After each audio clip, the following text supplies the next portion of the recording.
Alright guys, so today I'm going to show you how you can install Disney Plus on your LG TV. So, first of all, what you have to do is to take your remote controller and press this home button. This gets us to our home screen.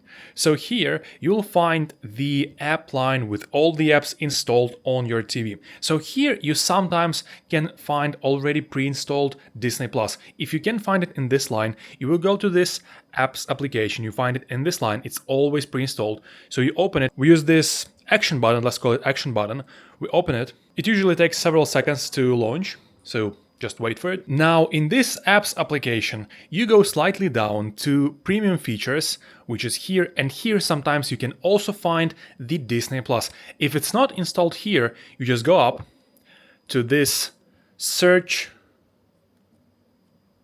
icon, you click on it, and now we need to search for Disney Plus. So we can find it here. Now we click on Disney Plus. And here, once it's opened, it will give you an option to install Disney Plus, which you also press OK, the action button, and it's going to start installing the app.